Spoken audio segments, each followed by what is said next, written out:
नमस्कार दोस्तों, knowledge point online classes में आप सभी का एक बार फिर से स्वागत है। मैं हूं आपका दोस्त और आज हम बात करेंगे 9 जून 2025 के कुछ महत्वपूर्ण करंट अफेयर्स की, जो आपकी आने वाली सभी प्रतियोगी परीक्षाओं के लिए बेहद महत्वपूर्ण है। तो चलिए शुरू करते हैं। हमारा पहला प्रश्न है, निम्न में से किस दिन अंतर्राष्ट्रीय अभिलेखागार दिवस मनाया जाता है?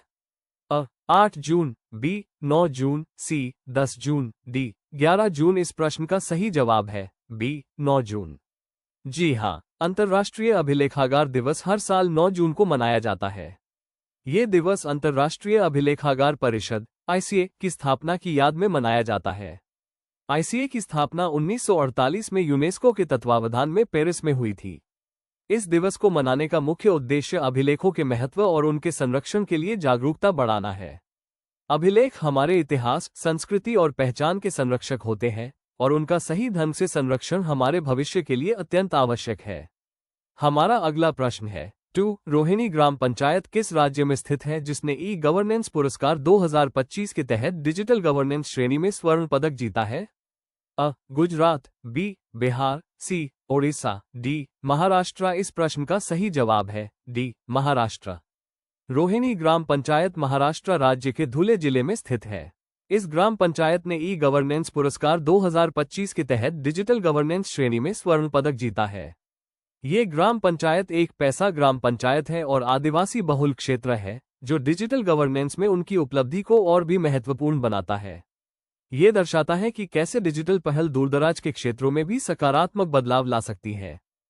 क्वेश्चन नंबर 3, पीयूष चावला ने हाल ही में संन्यास ले लिया है। वे किस खेल से संबंधित हैं?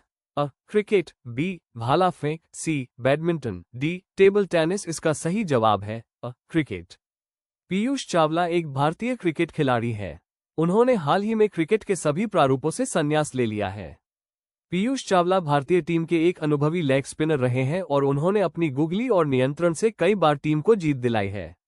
उनके संन्यास के बाद हम उनके उज्ज्वल भविष्य की कामना करते हैं।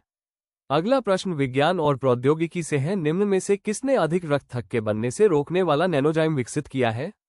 IIT Hyderabad, B IISc Bengaluru, C IISc Patna, D IIT Roorkee. इस प्रश्न का सही उत्तर है बी आईआईएससी बेंगलुरु। भारतीय विज्ञान संस्थान आईआईएससी बेंगलुरु के वैज्ञानिकों ने असामान्य रक्त थक्के को रोकने के लिए एक विशेष नैनोजाइम विकसित किया है। यह नैनोजाइम धातु आधारित है और इसे खास तौर पर फुफ्फुसीय थ्रोम्बोएम्बोलिज्म (पीटीई) और कोविड-19 जैसी स्थितियों में रक्त के थक्के बनने से रोकने के लिए बनाया गया है। यह एक महत्वपूर्ण वैज्ञानिक प्रगति है जो कई जानलेवा बीमारियों के इलाज में मददगार साबित हो सकती है। अब बात करते हैं पर्यावरण और वन्यजीव की। हमारा अगला प्रश्न है, निम्न में से किस राज्य में ग्रेटर फ्लेमिंगो अभयारण्य स्थापित किया गया है? बिहार, बी मध्य प्रदेश, सी केरल, डी तमिलनाडु। इस प्रश्न का सही जवाब है डी तमिलनाडु। तमिलनाडु राज्य में ग्रेटर फ्लेमिंगो अभयारण्य स्थापित किया गया है। यह अभयारण्य इन खूबसूरत पक्षियों के संरक्षण और उनके प्राकृतिक आवास को बनाए रखने के लिए एक महत्वपूर्ण कदम है। फ्लेमिंगो अपनी गुलाबी रंगत और लंबी गर्दन के लिए जाने जाते हैं और यह अभयारण्य प्रवासी पक्षियों के लिए एक महत्वपूर्ण पड़ाव भी होगा। क्वेश्चन नंबर 6, भारत निम्न में से किस देश के साथ मिलकर आईसीसी महिला क्रिकेट विश्व कप 2025 का आयोजन करेगा? बांग्लादेश, बी नेपाल, सी श्रीलंका, डी भूटान। इस प्रश्न का सही जवाब है सी श्रीलंका।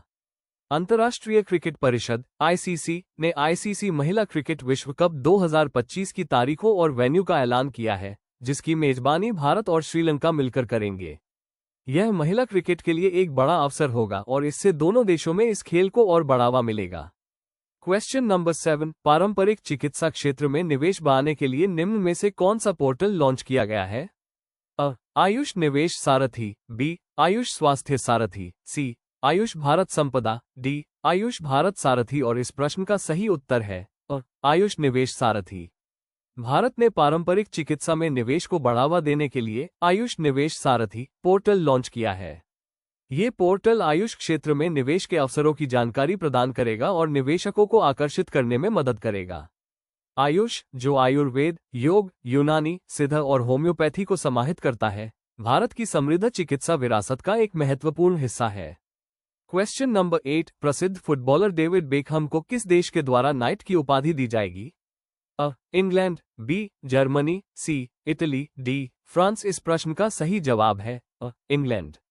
ब्रिटेन की मीडिया रिपोर्टों के अनुसार इंग्लैंड के पूर्व फुटबॉल कप्तान डेविड बेकहम, जो 2 दशकों से संयुक्त राष्ट्र बाल कोष के राजदूत रहे हैं, को अगले सप्ताह राजा चार्ल्स तृतीय की सम्मान सूची में नाइटहुड की उपाधि दी जाएगी। यह उनकी खेल और मानवीय कार्यों में महत्वपूर्ण योगदान के लिए एक बड़ा सम्मान है। अगला प्रश्न है, निम्न में से किसे TCL इंडिया का ब्रांड एम्बेसडर नियुक्त किया गया है? A. PV Sindhu, B. Mahendra Singh Dhoni, C. Smriti Mandhana, D. Rohit Sharma. इस प्रश्न का सही उत्तर है डी. रोहित शर्मा।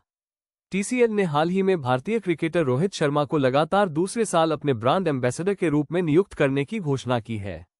ये सहयोग हिटमैन और TCL इंडिया के बीच एक महत्वपूर्ण कदम है, जो ब्रांड की पहुंच और विश्वसनीयता को बढ़ाएगा।